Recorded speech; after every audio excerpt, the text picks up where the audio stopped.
Boruto episode 249 review. So the title of this episode is Burgeoning Hatred. So starting off, we find out that Iwabe and Dinky have been missing for 3 days now, causing everyone to think that they might have been killed, which if you really know, you know. As Team 7 and Metal are looking for Iwabe and Dinky, they stumble upon one of Funamushi's men who seems to be badly injured. I was kind of stunned to see Sarada treating his injuries, as usually when in battle, if you spot the enemy you eliminate them. But I think this has a lot to do with the peace era that the Boruto Naruto franchise is in now. For ninjas now more than ever in the Naruto verse, I think it's more about peace than war, so instead of killing the enemy, it's better to capture the enemy so he or she can be punished for their actions, which may someday lead to that individual becoming a better person. Moving on, we find out that Butan, Kyoho, and Hibichigo have been pardoned, which is expected. I mean, it's the least the higher-ups could do, given that Kagura has died. Also, those guys that Kagura first made friends with, man, they seem like real genuine guys. I want to be friends with them.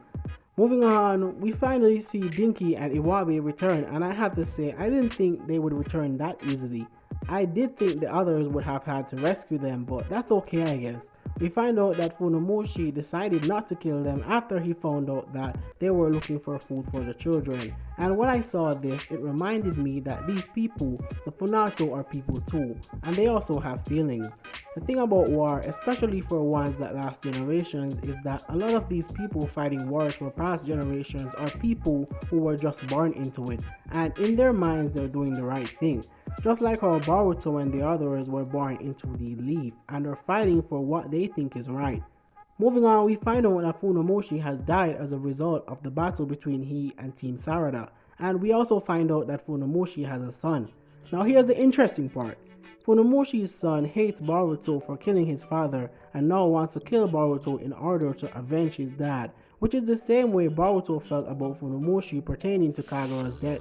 This visibly shocks Boruto, as I think this is the first time that he's realizing that part of being a ninja and protecting his village means that he will have to hurt others who are just like him.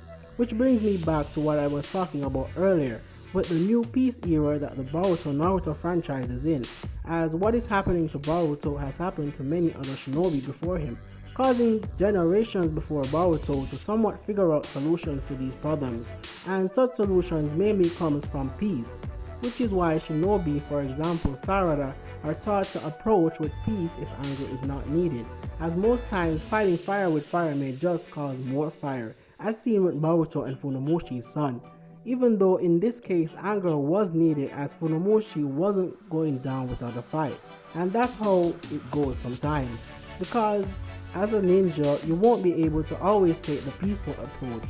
Sometimes you're gonna have to take the violent one, and that's just how the shinobi world is. Lastly, Team Sarada find out that Sirin is Ikada's sister, and that he's a part of the Funato, adding more stress to Boruto's plate as he will now have to possibly face off against Ikada, which will be hard for both Team Sarada and Ikada, and that's where the episode ends. Overall, I thought this was an alright episode. Really looking forward to seeing what happens in the next. But that's all I had to say. Thanks for watching.